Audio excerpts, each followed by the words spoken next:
जय हिंद फ्रेंड्स, आज आप सभी के समक्ष वैकल्पिक विषय हिंदी प्रश्न पत्र द्वितीय के तहत हमारे पाठ्यक्रम में है निबंध निलय नामक निबंधों का संग्रह, जिसमें कुछ चुनिंदा निबंधों को संकलित किया गया। उसी कड़ी में आज आपके सामने है तीसरा निबंध। नाम है इसका भारतीय संस्कृति।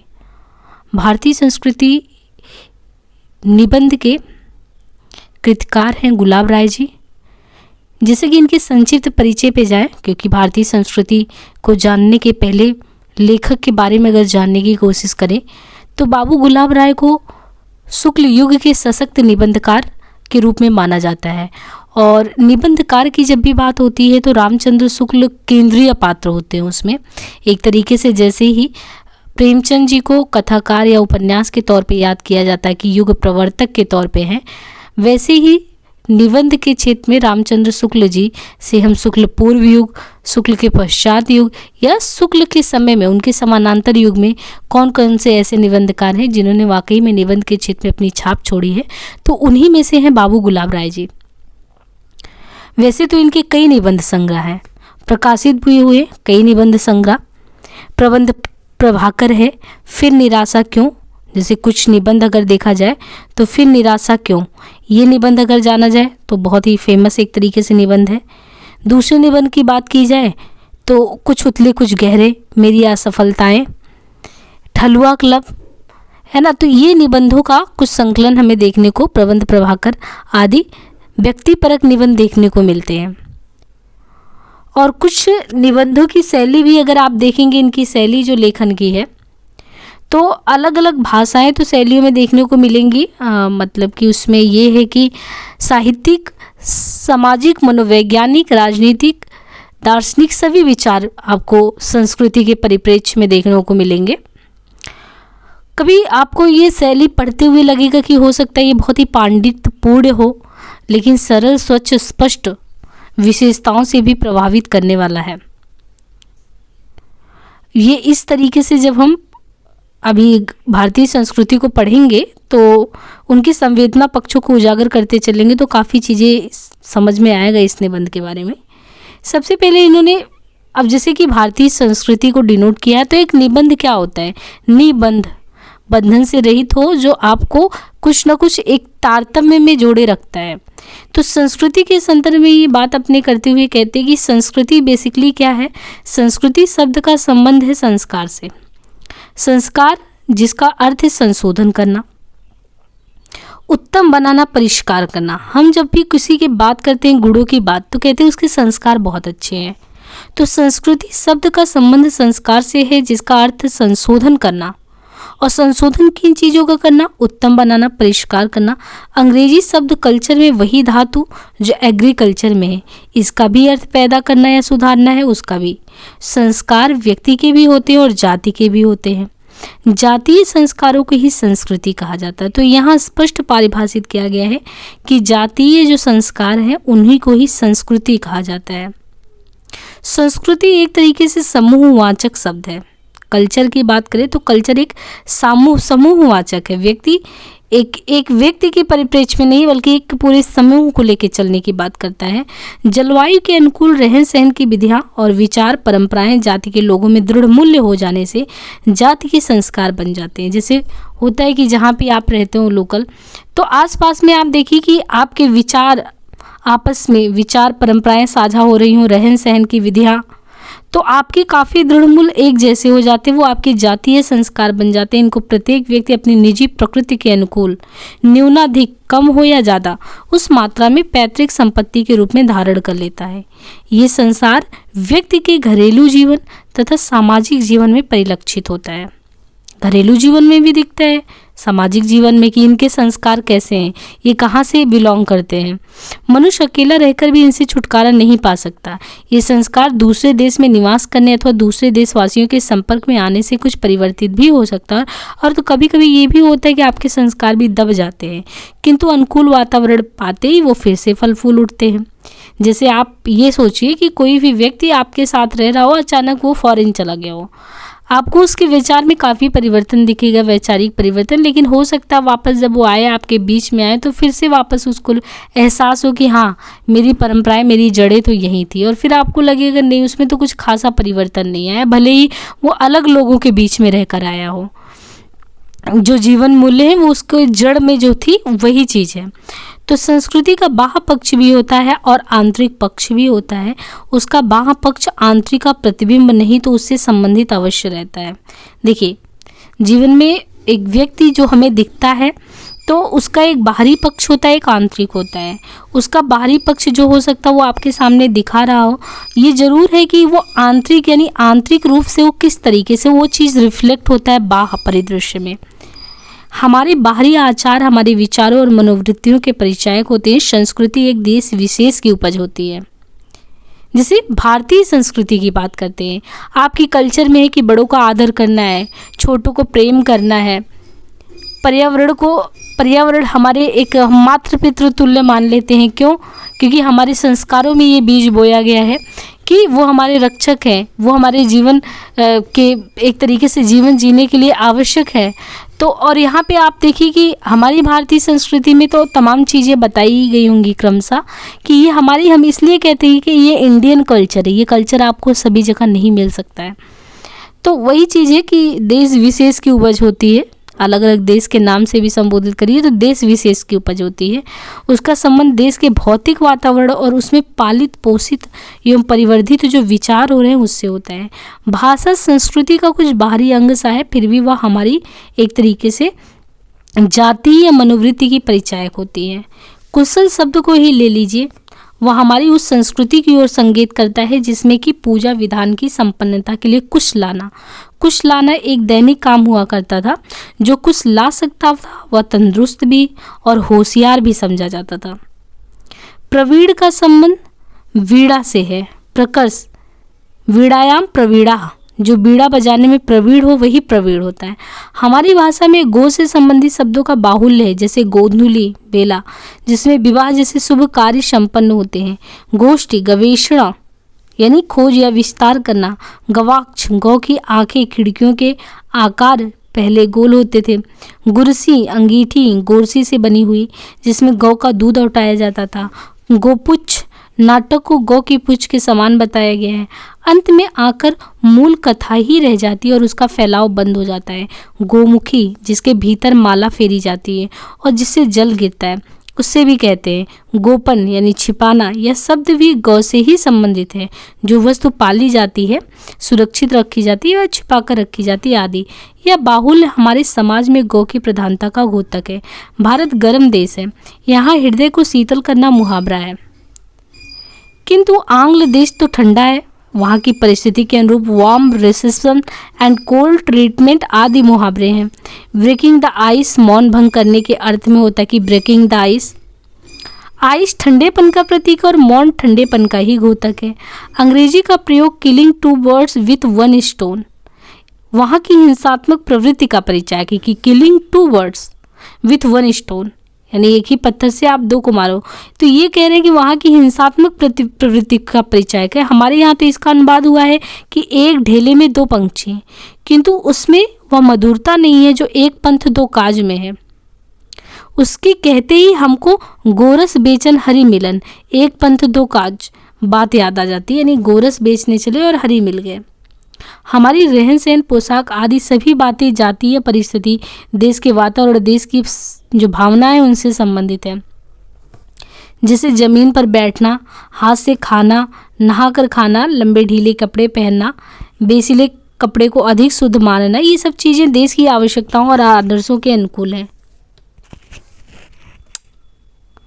गर्म देश में पृथ्वी का स्पर्श बुरा नहीं लगता, इसलिए यहाँ जूतों का इतना मान नहीं है जितना कि विलायत में। यहाँ हाथ से खाने का जो है, हाथ से खाना जो खाने का चलन इसलिए हुआ कि यहाँ हर समय हाथ धोए जा सकते हैं। अन्न को भी देवता माना जाता है, उससे सीधा संपर्क अधिक सुखद और स्वाभाविक समझा जाता है।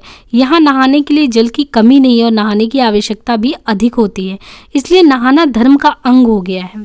इस देश में शरीर को अधिक महत्व नहीं दिया जाता है, इसलिए लंबे कपड़ों को जो शरीर को उभार में न लावे और उसे पूर्णतः ढक ले अधिक महत्व दिया जाता है। बेसिले कपड़े जैसे धोती आदि नित्य सहज में धोए जा सकते हैं। उनमें सीवन का भी किसी प्रकार का मैल नहीं रह जाता, इसलिए वे अधिक पवित्र माने जाते हैं। हमारे यहाँ नंगे सर की अपेक्षा सर ढकना अधिक सांस्कृतिक समझा जाता है। ऐसा सभी पूर्वी देशों में। यहूदियों के प्रार्थना भवनों में भी नंगे सर नहीं बैठते। बाल भी शरीर के अंग होने के कारण ढके जाने की अपेक्षा रखते हैं। तो बाबू गुलाब राय जी द्वारा निबंध का आरंभ वैसे तो सीधी व वैज्ञानिक शैली में किया गया है और हमारी सामाजिक संस्कृति जो हमारी कल्चर है कि किस धातु से बना है उसको बहुत ही अच्छे से हमारे समक्ष रखा गया है कि जीवन में हम चाहे कम ही सही ज़्यादा ही सही, लेकिन जो जातीय संस्कार है बेसिकली वो हमारे रहन सहन में है, हमारे विधि विधान में है। संस्कृति की परिभाषा देते हुए आंतरिक और दो जो आंतरिक है बाह्य भाग की हमारा रहना सहना, जीवन यापन, रीतियाँ, रुचियाँ, मान्यताएं है ना, आंतरिक पक्ष बाह्य पक्ष को उजागर करने का भरपूर प्रयास किया गया है। साथ ही साथ जो हम कभी कभी होता है कि भाषाई तौर पे चीज़ों को समझ नहीं पाते हैं, जैसे अभी प्रवीण का कला प्रवीण होना, तो प्रवीण का हम अलग अर्थों में यूज करते हैं। एक समय था कुशलाने में प्रवीण कोई हो तो कुशल उसको कहते थे। अभी तो कोई कार्य में व्यक्ति कुशल हो तो हम कहते हैं कुशल वो व्यक्ति है। तो समय के साथ ना अर्थ जो थे शब्दों के वो भी बदलाव के एक संकेत के रूप में हमारे समक्ष आए हैं। कहने का ये तात्पर्य है। आगे ही कहते हैं कि इसी प्रकार देश के वातावरण और रुचि के अनुकूल ही मांगल्य वस्तुओं का विधान किया जाता है। फूलों में हमारे यहाँ कमल को सबसे अधिक महत्व दिया जाता है। इसका संबंध क्यों है? क्योंकि हम कमल को ही सर्वाधिक महत्व क्यों देते, किसी और चीज़ को क्यों नहीं देता? इसका संबंध जल और सूर्य दोनों से है। वह जल में रहता है और सूर्य को देखकर प्रसन्न होता है। जल और सूर्य देश की महती आवश्यकताओं में से एक है। इसका दोनों से संबंध है। कमल ही सब प्रकार के शारीरिक सौंदर्य का उपमान बनता है। चरण कमल, नेत्र कमल, मुख कमल आदि कमल की महत्ता के घोतक है। नवकंज लोचन कंज मुखकर कंज पद कंजारूढ़म। नवकंज लोचन कंज मुखकर कंज पद कंजारूढ़म। इस छंद में सभी अंग कमल बन गए हैं। आम्र यानी रसाल, कदली, दुर्वादल, नारियल, श्रीफल आदि को मांगल्य कार्यों में प्रमुख स्थान दिया जाता है। आम यहाँ की विशेष मेवा है, इसमें रस भरा होता है और इसका बौर वसंत का अग्रदूत है। हमारे यहाँ अश्वत्थ यानी एक तरीके से अश्वत्थ पीपल को भी विशेष महत्ता दी जाती है। श्रीमद् भागवत में भगवान की विभूतियों में अवश्य मतलब भगवान की विभूतियों में अश्वत्थ यानी पीपल को भी माना गया है कि अश्वत्थ सर्व वृक्षाणाम। भारतीय संस्कृति में जिन जिन वस्तुओं को महत्ता दी गई है वे सब श्रीमद् भागवत गीता में भगवान की विभूतियों के रूप में आ गई हैं। भगवान बुद्ध को भी अश्वत्थ वृक्ष के ही नीचे बुद्धत्व प्राप्त हुआ था। अस्थावर वस्तुओं में हिमालय को, सरिताओं में गंगा को, पक्षियों में गरुड़ को तथा ऋतु में बसंत ऋतु को महत्ता दी गई है। इसलिए चीजों में कीर्ति, वाणी, स्मृति, बुद्धि और धृति, धैर्य को महत्ता दी गई। यह भी हमारी जातीय मनोवृत्ति का ही परिचायक है। यह तो रहे संस्कृति के बाह्य अंग। संस्कृति के आंतरिक अंगों पर भारत में विशेष बल दिया गया है। धर्म ग्रंथों में अच्छे मनुष्य के जो लक्षण बताए गए हैं, मनुस्मृति में जो धृति, क्षमा, दम, अस्तेय, शौच, इंद्रिय निग्रह, घी विधा, सत्य और अक्रोध धर्म के 10 लक्षण बतलाए गए हैं। वे सब भारतीयों की मानसिक और आध्यात्मिक संस्कृति के अंग है। श्रीमद् भागवत में दैवीय संपदा वालों के लक्षण दिए गए हैं, जिनमें अभय को सबसे पहला स्थान दिया गया है। स्थित प्रज्ञ के लक्षण दूसरे अध्याय में, सात्विक चीजों के लक्षण 17वां अध्याय आदि सब भारतीय संस्कृति के अनुकूल सभ्य और विशिष्ट पुरुष के लक्षण हैं। इसलिए सभी महाकाव्यों ऐसे लक्षणों से भरे पड़े हैं। रघुवंश में रघुकुल के राजाओं के जो गुण बतलाए गए वे न केवल भारत के सांस्कृतिक आदर्शों के परिचय के बल्कि उनसे अतीत के भव्य चित्र हमारे सम्मुख आ प्रकट होते हैं। तो एक तरीके से किसी देश का जो रहन सहन, भौगोलिक परिस्थितियाँ, ऐतिहासिक विशेषताएं, इन सबको तो गुलाब राय जी ने उकेरा ही है। साथ में आंतरिक पक्षों पर विस्तार से ये चर्चा करते हुए आंतरिक तत्वों के रूप में उन्होंने निम्नांकित तत्वों को ध्यान रखा है। आध्यात्मिकता, समन्वय बुद्धि, वर्णाश्रम विभाग, अहिंसा, करुणा, मैत्री और विनय, प्रकृति प्रेम। इस निबंध का वैचारिक पक्ष अत्यंत ही परंपरागत है, जिसमें शास्त्रबद्ध मान्यताओं को भी सर्वत्र समर्थन देखने को मिलता है। वो आगे देखिए कि दूसरों को दान देने के लिए ही जो संपन्न बनते थे, उनका धन दानाय था। सत्य के लिए ही मितभाषी बने हुए थे। मिथ्याभिमान के कारण वे कम बातचीत नहीं करते थे, जो यश के लिए विजय प्राप्त करते थे। धन राज छीनने के लिए नहीं, यश को अपने यहाँ अधिक महत्व दिया गया है। हमारे यहाँ पूर्वज यश के लिए संसार की समस्त संपदा और वैभव त्यागने को तैयार है। अर्जुन से भी श्री कृष्ण ने अंतिम अपील यही की थी, यशो लाभस्व, संतान के लिए, कामोभोग के लिए नहीं, वरन पितृ ऋण चुकाने और समाज को अच्छे नागरिक देने के अर्थ में जो गृहस्थ बनते थे, बाल्यावस्था में जो विद्या अध्ययनरत रहते थे, यौवन में विषय भोग करने वाले, वृद्धावस्था में मनोवृत्ति को धारण करने वाले और योग द्वारा शरीर को त्यागने वाले। आजकल तो रोगडांत तनुज्याम की बात हो गई है। ऐसे रघुवंशियों के कुल काम में कालिदास वर्णन करता हूँ। यद्यपि मेरे पास वाणी का वैभव अधिक नहीं है, इससे पता चलता है कि प्राचीन भारत में त्याग, सत्य, यश, आश्रम विभाग और सामाजिक कल्याण की ओर अधिक ध्यान दिया जाता था। संक्षेप में भारतीय संस्कृति के मुख्य अंग इस प्रकार बतलाए जा सकते हैं। आध्यात्मिकता, इसके अंतर्गत नश्वर शरीर का तिरस्कार, परलोक, सत्य, अहिंसा, तप आदि आध्यात्मिक मूल्यों को अधिक महत्व देना, आवागमन की भावना, ईश्वरीय न्याय में विश्वास आदि बातें। हमारे यहाँ की संस्कृति तपोवन संस्कृति रही है, जिसमें विस्तार ही विस्तार था। प्रथम सामरो तव तपोवने, प्रथम प्रभात तव गगने।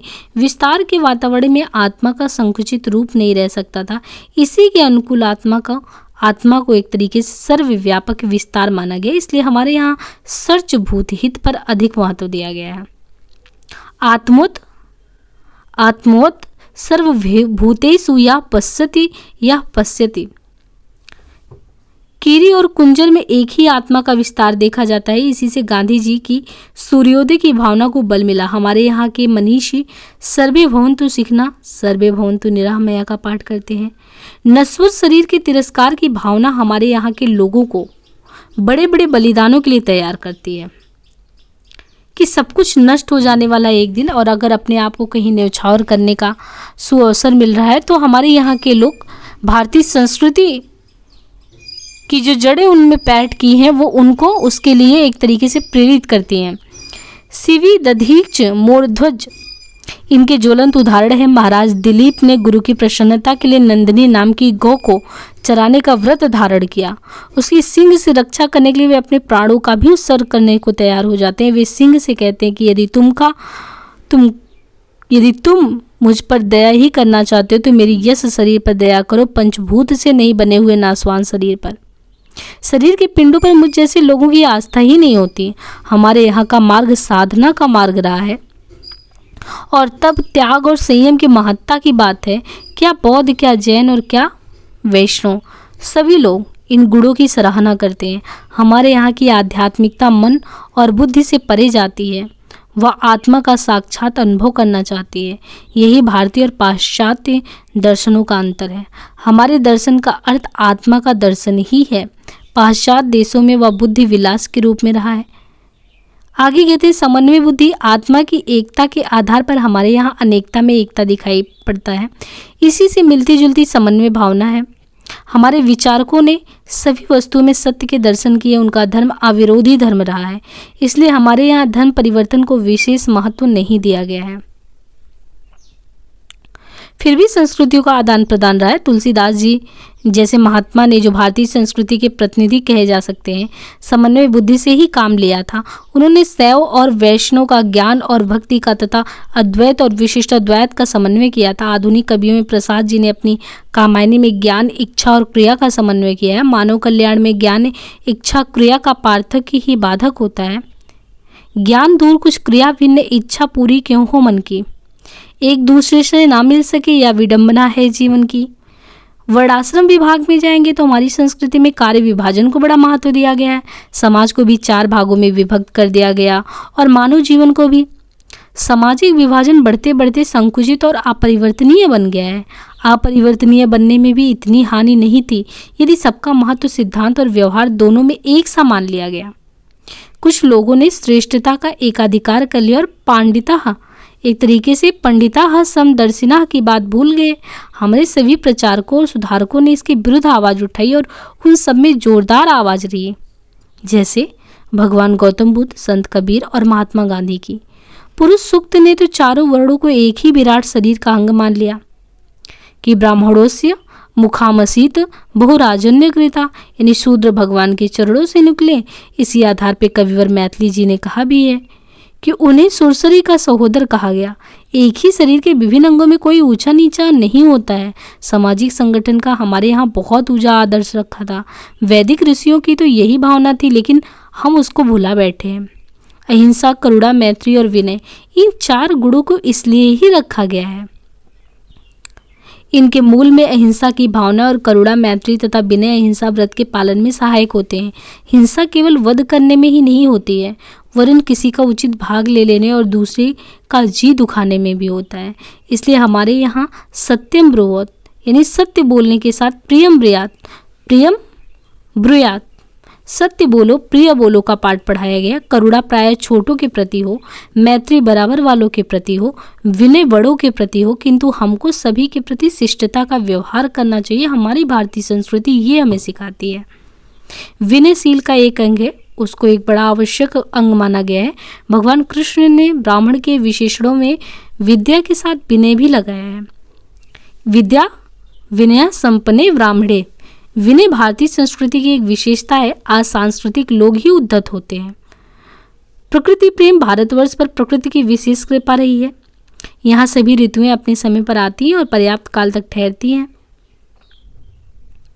ऋतु अपने अनुकूल फल फूलों का सृजन करती हैं। धूप और वर्षा के समान अधिकार के कारण यहाँ भूमि सस्य श्यामला हो जाती। यहाँ के नगाधिराज हिमालय कवियों को सदा से प्रेरणा देते आ रहे हैं और यहाँ की नदियाँ मोक्षदायिनी समझी जाती रही हैं। यहाँ कृत्रिम धूप और रोशनी की आवश्यकता नहीं पड़ती। भारतीय मनुष्य जंगल में रहना पसंद करते हैं। प्रकृति प्रेम के ही कारण यहाँ के लोग पत्तों में खाना पसंद करते हैं। वृक्षों में पानी देना एक धार्मिक कार्य समझते हैं। सूर्य और चंद्रमा दर्शन नित्य और नैमित्तिक कार्यों में शुभ माना जाता है। यहाँ के पशु पक्षी, लता गुल्म और वृक्ष तपोवन के जीवन का एक अंग बन गए हैं। तभी तो शकुंतला के पतिगृह जाते समय उनके जाने की उन सबों से आज्ञा चाहते हैं। पीछे पीवत नीर जो पहले तुमको प्याय, फूलपात रीति नहीं गहने हो के चाय, जब तू फूलन के दिवस आवत है सुखदान, फूल अंग समात नहीं उत्सव करत मान, सो यह जाति शकुंतला आज पिया के गे, आज्ञा देव पयान की तुम सब सहित सने। हमारी संस्कृति इतने में ही संकुचित नहीं है। पारिवारिकता पर हमारी संस्कृति में विशेष बल दिया गया है। भारतीय संस्कृति में शोक की अपेक्षा आनंद को ज़्यादा महत्व दिया गया है। इसलिए हमारे यहाँ शोकांत नाटकों का निषेध है। भारत में आतिथ्य को विशेष महत्व दिया गया है। अतिथि को भी देवता माना गया है। अतिथि देवो भव। हमारी संस्कृति के मूल अंगों पर प्रकाश डाला जा चुका है। भारत में विभिन्न जातियों के पारस्परिक संपर्क में आने से संस्कृति की समस्या जो थी, जो कुछ जटिल हो गई थी। पुराने ज़माने में द्रविड़ और आर्य संस्कृति का समन्वय तो बहुत उत्तम रीति से हो गया था। उस समय मुस्लिम और अंग्रेजी संस्कृतियों का और मेल भी हुआ। हम इन संस्कृतियों से अछूते नहीं रह सकते। इन संस्कृतियों से हम कितना लें और कितना छोड़ें, हमारे सामने बड़ी समस्या है। अपनी भारतीय संस्कृति को तिलांजलि देकर इनको अपनाना तो आत्महत्या जैसे होगा। यानी भारतीय संस्कृति को, जो कि समन्वयशीलता यहाँ भी अपेक्षित है, किंतु समन्वय में अगर ये देखा जाए कि अपना ही खो कुछ बैठे, तो ये तो सही नहीं है। दूसरी संस्कृतियों के जो अंग हमारी संस्कृति में अविरोध रूप से अपनाए जा सके, उनके द्वारा अपनी संस्कृति को संपन्न बनाना आपत्तिजनक बात नहीं है। अपनी संस्कृति चाहे अच्छी हो या बुरी, चाहे दूसरे की संस्कृति से मेल खाती हो या नहीं खाती हो, उससे लज्जित होने की कोई बात नहीं है। दूसरों की संस्कृतियों में सब बातें बुरी ही नहीं है। हमारी संस्कृति में धार्मिक कृत्यों में एकांत साधना पर ज़्यादा जोर दिया गया है, यद्यपि सामूहिक प्रार्थना का अभाव नहीं है। मुसलमानी और अंग्रेजी सभ्यता में सामूहिक प्रार्थना को अधिक आश्रय दिया गया है, यद्यपि एकांत साधना को वहाँ भी अभाव नहीं देखने को मिलता। हमारे कीर्तन आदि तथा महात्मा गांधी द्वारा परिचालित प्रार्थना सभाएं धर्म में एकत्व की सामाजिक भावना को ही निर्देशित करती हैं। हमारे यहाँ पे सामाजिकता की अपेक्षा पारिवारिकता को महत्व दिया गया है। पारिवारिकता की एक बंधन जो है, तो पारिवारिक जो बंधन है, अगर उससे हम उसको तोड़ दें, उसको खोकर हम सामाजिकता को ग्रहण करें, तो ये तो मूर्खता होगी। किंतु पारिवारिकता के साथ साथ सामाजिकता बढ़ाना श्रेयस्कर होगा। भाषा और पोशाक में अपनत्व खोजा जाना चाहिए। खोना एक तरीके से जाति व्यक्तित्व को तुलांजलि देना होगा। हमें अपनी सम्मिलित परिवार की प्रथा को इतना ना बढ़ा देना चाहिए कि व्यक्ति का व्यक्तित्व ही ना रह जाए, और ना व्यक्तित्व को इतना महत्व देना चाहिए कि गुरुजनों का आदर ही भूल जाए। मतलब दोनों में एक तरीके से इन्होंने समन्वय की भावना पर, पारिवारिक एकता पर बात की है। कपड़े और जूतों की सभ्यता और कम से कम कपड़े पहनने और नंगे पैर रहने की सभ्यता में भी समन्वय की ज़रूरत है। अंग्रेजी सभ्यता में जूतों का विशेष महत्व है, किंतु उसे अपने यहाँ के चौका और पूजा गृह में अगर हम पहुँच के जा रहे हैं तो फिर आक्रमण हुआ। अंग्रेजी सभ्यता चीनी और कांच के बर्तनों की सभ्यता है, हमारी सभ्यता मिट्टी और पीतल के बर्तनों की है। हमारी सभ्यता स्वास्थ्य विज्ञान के नियमों के अधिक अनुकूल है। यदि हम कुल्हड़ों के कूड़े का अच्छा बंदोबस्त कर सकते हैं तो मतलब एक तरीके से हमें उस पर फिर शर्म नहीं होना चाहिए, तो इससे अच्छी कोई बात ही नहीं है। आलस्य को वैज्ञानिकता पर विजय न पाना चाहिए। अंग्रेजी संस्कृति से भी सफाई और समय की पाबंदी की बहुत सी बातें सीखी जा सकती हैं, किंतु अपनी संस्कृति के मूल अंगों पर ध्यान रखते हुए समन्वय बुद्धि से काम लेना चाहिए। समन्वय द्वारा ही संस्कृति क्रमशः उन्नति करती रहती है, और आज भी हमें उस समन्वयशील बनाने की ज़रूरत है। तो गुलाब राय जी के द्वारा समन्वय बुद्धि, वर्णाश्रम विभाग, अहिंसा, करुणा, मैत्री, विनय, प्रकृति प्रेम, इस निबंध में ही आपको वैचारिक पक्ष परंपरागत रूप में देखने को मिलेंगे, कहीं पे शास्त्रीय बद्धता भी देखने को मिलेगी। जिसे लेखक धर्मग्रंथ, मनुस्मृति, भगवद गीता, वैदिक साहित्य इत्यादि की मान्यताओं के आधार पर भारतीय संस्कृति के जो लक्षण होने चाहिए वो निर्धारित करने का प्रयास भरसक करता है। लेखक की इस सांस्कृतिक अवधारणा में अवैदिक, अनार्य एवं अन्य लौकिक संस्कृतियों के तत्व का महत्व नहीं दिखाई देता। निबंधकार के सभी सांस्कृतिक संदर्भ संस्कृत साहित्य से लिए गए हैं, और जो समन्वय की भावना एक तरीके से है वो भारतीय संस्कृति की आंतरिक विशेषता बताते हुए भी भारतीय संस्कृति के मूल के संरक्षण पर ज़्यादा जोर दिया गया है। जिसे लेखक की दृष्टि में किस प्रकार कुछ कट्टरवादी, रूढ़िवादी प्रतीत ये हुआ कि हमारे यहाँ की आध्यात्मिकता मन और बुद्धि से परे जाती है, वह आत्मा का साक्षात अनुभव करना चाहती है। यही भारतीय और पाश्चात्य दर्शनों का तो अंतर है। हमारी दर्शन का अर्थ आत्मा का दर्शन ही है, पाश्चात्य देशों में भी वह बुद्धि विलास के रूप में हो रहा है। पुरुष सूक्त में तो चारों वर्णों को एक ही विराट शरीर का अंग मान लिया है। तो इस तरीके से स्पष्ट है कि कथनों में पश्चिमी दर्शन, दलित चेतना तथा पश्चिम की त्रासद नाटकों की भारतीय परंपरा के समक्ष जो है वो हेय बताया गया। निबंध के अंतिम अंश में आते आते ये कि निबंधकार ने तत्कालीन भारतीय संस्कृति के समक्ष जो उत्पन्न सांस्कृतिक संक्रमण की चुनौती उसकी भी चर्चा की है। लेखक ये मान के चल रहे हैं कि अन्य संस्कृतियों से भी कुछ तत्वों को हमें स्वीकार करना प्रासंगिक है, किंतु हमेशा ये बात ध्यान रखिए कि हम अपनी संस्कृति के मूल तत्वों से समझौता ना करें। इसके लिए निम्नलिखित कथनों में ये दिखता है कि लेखक सांस्कृतिक संक्रमण को लेकर चिंतित है तथा समन्वय के दावों के बावजूद भारतीयता के पक्ष में वो झुका नजर आता है। इस समय मुस्लिम और अंग्रेजी संस्कृतियों का और मेल हुआ। हम इन संस्कृतियों से अछूते भी नहीं रहे, कितना ले कितना छोड़े वो तो, लेकिन अगर उसमें अपनी संस्कृति को छोड़ दें ये भी सही नहीं है। ऐसी पारिवारिकता और सामाजिकता पे भी बहुत ही अच्छे से व्याख्यायित किया गया कि क्या चीज़ का अनुसरण करना चाहिए, क्या नहीं करना चाहिए। और अगर इसमें हम शिल्प पक्ष की बात करें कि निबंध के शिल्प विधान, तो विशेष तौर पे आप देखिए कि उद्धृढ़ शैली का प्रयोग तो हुआ। संस्कृत ग्रंथों से ज्ञानपरक, सुक्तिपरक, भाव व्यंजक जैसे 15 उद्धृढ़ यथा प्रसंग ही दिए गए। इन उद्धृढ़ के माध्यम से एक तरफ लेखक अपने विचारों को पुष्ट करता है तो दूसरी तरफ रोचकता और पठनीयता में भी वृद्धि करता है। तो लेखक ने लगभग प्रत्येक प्रसंग में एक उद्धृढ़ दिया है। उदाहरण के तौर पर विनयशीलता को भारतीय संस्कृति का अभिन्न अंग बताते हुए, और इसी तरीके से निबंध की भाषा भी अत्यंत सहज, सरल और स्पष्ट है। कोई दुरूहता या बोझिलता भाषा में नजर नहीं आती है। विश्लेषण शैली भी अत्यंत वैज्ञानिक और तार्किक लग रहा है। दूसरे विचारों की सघन व गुंफित परंपरा पूरे निबंध में लगातार बनी है। विवेचन की वैज्ञानिकता को और ज़्यादा धार देने के लिए लेखक ने भारतीय संस्कृति के आंतरिक तत्वों की व्याख्या करते हुए शीर्षकों का भी प्रयोग किया है। तो इस तरीके से गुलाब राय जी द्वारा बहुत ही सशक्त और वैचारिक निबंध हमारे समक्ष भारतीय संस्कृति को घेरा गया है। भारतीय संस्कृति के क्या आधार बिंदु होने चाहिए और क्या बदलाव के घोतक हैं और कहाँ से क्या लेना चाहिए, उन सारी चीज़ों को क्रमशः एक तरीके से स्पष्ट किया गया है। अभी इसमें जो भी निबंध है उनको क्रमशः खत्म करेंगे और बाकी हमारा सीरीज जो दूसरा चल रहा है तो सूरदास का भ्रमर गीत तो चल ही रहा है। आप लोगों से विनम्र निवेदन ये है कि ज़्यादा तो प्रमोट शुरुआत में हम नहीं करते, लेकिन अपनी तरफ से आपका भी ये होता है कि सबका अंतर्मन भी कुछ कहता है, तो उसके लिए आप फुली इसको सपोर्ट करिए। जितने से जितने ज़्यादा सपोर्ट करेंगे, लाइक सब्सक्राइब एंड शेयर वगैरह करेंगे तो ये बहुत ही हेल्पफुल होगा आगे की सीरीज को बहुत ही अच्छे से कंटिन्यू करने के लिए। धन्यवाद आज।